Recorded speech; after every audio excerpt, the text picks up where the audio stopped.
এক বিগত রাস্তা ছেড়ে দিলে আপন ভাই, আপন স্বাস্থ্য ভাই, আপন চাচা, আপন ভাই রাস্তা হয়ে যায় না? দিত না? দিতেন না? না দিতাম না। দিতেন না? দিতাম না। কি লেগে দিতেন? দিতাম না কইছি এই জন্য দিতাম না। বদ আখলাক। ওই আপনার 30 মাইল দূরে আরেক গ্রামে গিয়া কোনখানে 50,000 টাকা 30,000 টাকা দিয়া দান করে স্লোগান নিয়ে আয় করছে, বিশাল স্লোগান, জনাব অমুক 30,000। সবাই বলছে মার হাবা, মার মার। ডানে বামে যদি আরেকটু চাপাইয়া বসেন তো ওনারা বসতে পারে। এই যে এদিকে দেখেন অনেক জায়গা আছে। নওজোয়ান ভাই আপনারা একটু 1 ইঞ্চি আধা ইঞ্চি চাপাইয়া বসেন, তাহলে এই অল্প কয়েকজন বাইরে বসতে সুযোগ দিলে সবার সওয়াব হবে। কাউকে জায়গা করে দেওয়া, বিশ্বাস করেন, অনেক বড় পুরস্কার,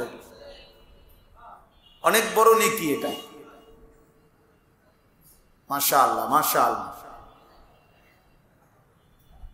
কোরআনুল কারীমের মধ্যে আছে, আল্লাহ তাআলা সরাসরি বলছে, আল্লাহ তাআলা সরাসরি বলেছেন, ইজা কিলা লাকুম তাফাসসাহু ফিল মাজালিস, যখন তোমাদেরকে বলা হয় কোন মজলিসে অপরের জন্য জায়গা প্রশস্ত করে দাও, আল্লাহ নিজে বলছেন ফাফসাহু, আমার বান্দারা তোমরা জায়গা করে দিও, একটু জায়গা প্রশস্ত করে দিও।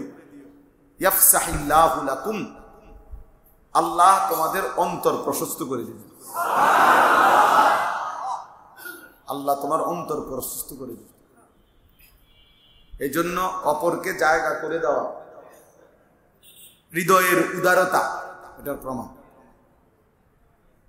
অন্তরের বিশালতার একটা নমুনা। কোরআন শরীফে আছে, আল্লাহ তাআলা বলছেন উত্তম আচরণ করতে হবে কার সাথে? এটার একটা আয়াতের মধ্যে 9 জনের কথা বলছে। এর মধ্যে প্রথম হলো পিতামাতা, এর মধ্যে একজন আছে এরকম, না আমি সংক্ষেপের জন্য বলতেছি, অসাহিবি বিল জামব, আল্লাহ তাআলা বলছে তোমাদের ক্ষণিকের সঙ্গী, এই 500 সঙ্গী মানে যে পাশে বসছে দাঁড়াইছে ক্ষণিকের জন্য, 1 মিনিট 2 মিনিট 10 মিনিট 5 মিনিট, এখান থেকে 5 টাকার অটো ভাড়া, এই কদ্দুর উনি আমার সাথে, এখান থেকে 2 টাকার অটো ভাড়া, এই একটু জায়গা উনি আমার পাশে বসছে, এই তাহলে উনি আমার ক্ষণিকের সঙ্গী, মানে কিছুক্ষণের কি সঙ্গী। তো কোরআনে আল্লাহ বলছে এই ক্ষণিকের সঙ্গী, কিছুক্ষণের সঙ্গী, তার সাথে উত্তম আচরণ করো। ওয়াসাহিবি বিল জামব, কিছুক্ষণের সঙ্গী, হোক 5 টাকার অটো ভাড়া, 2 মিনিটের রাস্তা, 5 মিনিটের রাস্তা, এটুকু ইসলাম নজর রাখছে যে এই ক্ষণিকের সঙ্গীর সাথে উত্তম আচরণ। তাহলে আধা ঘন্টা 40-50 মিনিট পরে প্রত্যেকে বিচ্ছিন্ন হয়ে যাবেন, তো কিছুক্ষণের এই সঙ্গী, এর সাথে উত্তম আচরণ করা ইসলামের শিক্ষা, ইসলামের শিক্ষা। ইসলাম এদিকেও নজর রাখছে যে কিছুক্ষণের সঙ্গীর প্রতিও উত্তম ব্যবহার করা। এজন্য সব সময় দুনিয়াতে মনে রাখবেন, অপরের জন্য জায়গা ছেড়ে দিলে কোনো লস নেই, দুনিয়া পুরাটাই ছেড়ে দেওয়ারই জায়গা। এই জন্য এই সম্পত্তিও, বাড়ি ঘরে অনেকখানে একটু একটু ছেড়ে দিলে কিছু হয় না, বরং এটা হৃদয়ের বড়ত্ব, বিশালতার প্রমাণ। এই সংকীর্ণতা অনেকের মধ্যে আছে। এক বিগত রাস্তা ছেড়ে দিলে আপন ভাই, আপন স্বাস্থ্য ভাই, আপন চাচা, আপন ভাই রাস্তা হয়ে যায় না? দিত না? দিতেন না? না দিতাম না। দিতেন না? দিতাম না। কি লেগে দিতেন? দিতাম না কইছি এই জন্য দিতাম না। দিত না। এই গাছটা কাইটা দিলে ওনার বাড়ি ঢুকা যায় না? দিত কাটত না। এরকম অসংখ্য মানুষ আছে, অসভ্য মানুষ, বদ আখলাক। ওই আপনার 30 মাইল দূরে আরেক গ্রামে গিয়া কোনখানে 50,000 টাকা 30,000 টাকা দিয়া দান করে স্লোগান নিয়ে আয় করছে, বিশাল স্লোগান, জনাব অমুক 30,000। সবাই বলছে মার হাবা, মার মার, আরে মা। ওইখান থেকে মার হাবা নিয়ে আইসা পড়ছে।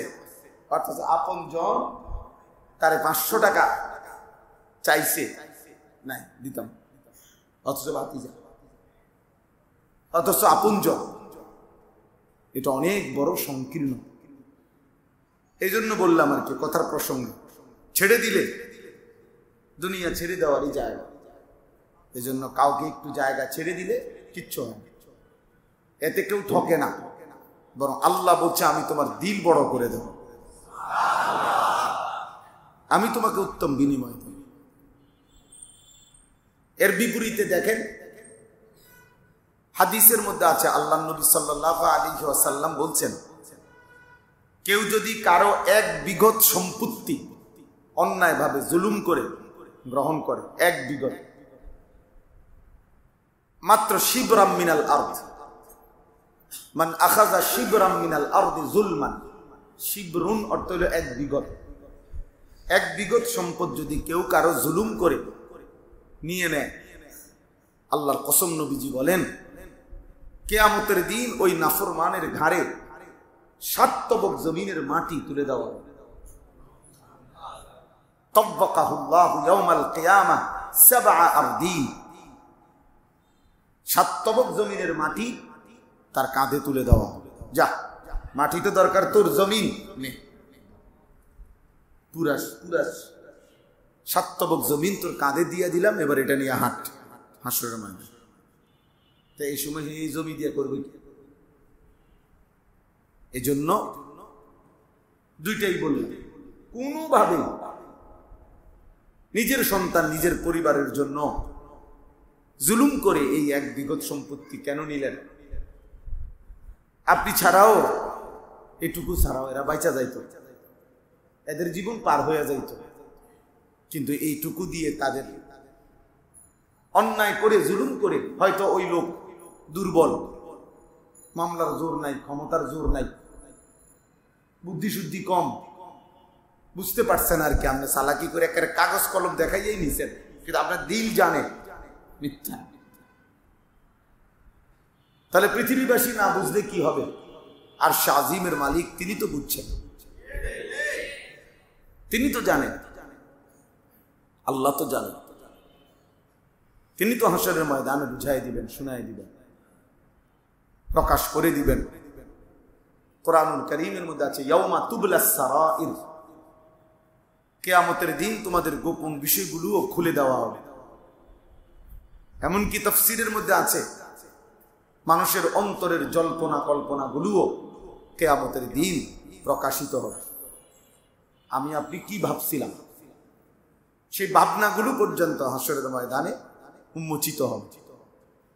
এই জন্য প্রিয় ভাই, প্রিয় বাপ, ওই জায়গার কথা বলার জন্য এটা বললাম আর কি। কোনোভাবে জমিন এমনি ছেড়ে দিতে হবে, দুনিয়া এমনি ছেড়ে দেওয়ার জায়গা। ওমা হাদিহিল হায়াতুদ দুনিয়া ইল্লা লাহবুন ওয়া লাইব। আল্লাহ তাআলা বলে, বান্দা শোনো, দুনিয়ার জীবন আর কিছুই নয়, শুধুই তামাশা, শুধুই খেলাধুলা। অতএব এটা এমনিতেই ছেড়ে দিতে হবে। অপরের জন্য যদি জমিন, দুনিয়া, সম্পদ ছেড়ে দেন, তেমন অসুবিধা নাই, ছেড়ে দিলেই ভালো। ছেড়ে দেওয়ার মধ্যেই হৃদয়ের কি উদারতা, বিশালতা। আর অন্যায়ভাবে জুলুম করে কারো 1 বিন্দু দখল করা, আল্লাহ তাআলা নবী সাল্লাল্লাহু আলাইহি সাল্লাম বলছেন হাসরের দিন 7 তবক জমিনের মাটি তার কাঁধে তুলে দেওয়া হবে। আল্লাহ আমাদেরকে এমন জঘন্য পাপ থেকে হেফাজত করেন। আপনজনকে দিলে ভালো, আপনজনকে দিলে ভালো। অনেকেই আমাদের মধ্যে এটা গাফলতি, অন্য মানুষকে কিছু দান দক্ষিণা করে, আপনজনকে দিতে কার পণ্য না, তারে দিতাম না, অথচ সে ভাতিজা, অথচ সে ছোট ভাই, অথচ সে ফুফু, অথচ সে চাচাতো ভাই। আপন জনে নবী সাল্লাল্লাহু আলাইহি ওয়াসাল্লামকে এক সাহাবী জিজ্ঞেস করছিল, ইয়া রাসূলুল্লাহ সাল্লাল্লাহু আলাইহি ওয়াসাল্লাম, আমি আজকের দিনে 4টা দিরহাম আল্লাহর রাস্তায় দান করছি। একটা একজন বিধবা নারীকে দিয়েছি, একটা একজন এতিমকে দিয়েছি, একটা একজন মুজাহিদ আল্লাহর রাস্তায় যুদ্ধে যাচ্ছে তাকে দিছি, আর একটা দিরহাম আমার একজন আপন আত্মীয়কে দিছি। ওই সাহাবী জিজ্ঞেস করলেন, ইয়া রাসূলুল্লাহ সাল্লাল্লাহু আলাইহি ওয়াসাল্লাম বলেন, আমার এই 4টা দিরহামের মধ্যে সর্বোত্তম কোনটা? নবী সাল্লাল্লাহু আলাইহি সাল্লাম বললেন, যেটা তোমার আপন আত্মীয়কে দিয়েছো সেটা সর্বোত্তম। এটা হাদিস। আর রাহিম মুশতাক্কুম মিনার রহমান। নবী সাল্লাল্লাহু আলাইহি সাল্লাম বলেন, আত্মীয়তার সম্পর্ক বজায় রাখা, এই আত্মীয়তার সম্পর্ক ঠিক রাখা, এটা রহমান আল্লাহ তাআলার সাথে সম্পর্ক ঠিক রাখা। যে আত্মীয়র সম্পর্ক বজায় রাখে সে রহমানের সাথে সম্পর্ক বজায় রাখে। যে আত্মীয়তার সম্পর্ক ছিন্ন করে সে রহমান আল্লাহর সাথে সম্পর্ক ছিন্ন করে। সাংঘাতিক কথা, সাংঘাতিক কথা। কোরআনুল কারীমে আছে আল্লাহ তাআলার স্পেশাল 6টা ওয়াজ আছে, যেটা শুধু স্বয়ং আল্লাহ তাআলা বলছেন যে আমি আল্লাহ ওয়াজ করলাম। মানে কার ওয়াজ? আল্লাহর ওয়াজ। আপনারা জুমার নামাজের দিন যারা খুতবা মনোযোগ দিয়ে শুনেন, দেখবেন দ্বিতীয় খুতবাতে লাস্টের দিকে, শেষ দিকে আইসা ইমাম সাহেব একটা আয়াত পড়ে। খতিবরা প্রায় অধিকাংশ খতিব এই আয়াতটা তখন পড়ে, ইবাদাল্লাহ রাহিমাকুমুল্লাহ, এই কথা বলে এরপর একটা আয়াত পড়ে, ইন্নাল্লাহা ইয়া'মুরু বিল আদলি ওয়াল ইহসান ওয়া ইতাইযিল কুরবা ওয়া ইয়ানহা আনিল ফাহশাই ওয়াল মুনকারি ওয়াল বাগি ইয়াইযুকুম লাআল্লাকুম তাযাক্কারুন। এরপরে ফাযকুরুনি আযকুরুকুম ওয়াশকুরুলি ওয়ালা তাকফুরুন কয়, অথবা ওয়ালা যিকরুল্লাহি তাআলা আ'লা ওয়া আওলা ওয়া আ'আজ্জু ওয়া আজাল্লু ওয়া আতাম্মু ওয়া আহাম্মু ওয়া আকবার। এটা কইতে কইতে নামে তো মুসল্লিদের এসে ওরে বুঝে যে শেষ হইছে, মানে এখন কি হবে, একামত হবে।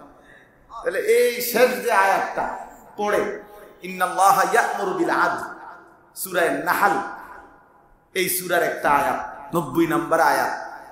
এই আয়াত হলো আল্লাহ তাআলার ওয়াজ।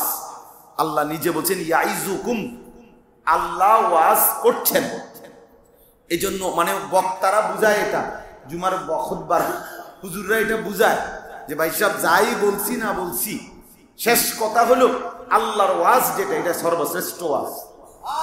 এই জন্য এইটা বলে কি শেষ করে, কথা শেষ করে। তো এখানে আল্লাহ তাআলা 6টা কথা বলছে। আল্লাহ বলছে, বান্দা আমি তোমাদেরকে 3টি আদেশ করলাম, 3টি নিষেধ করলাম, ইয়া'মুরু আর ওয়ায়ানহা।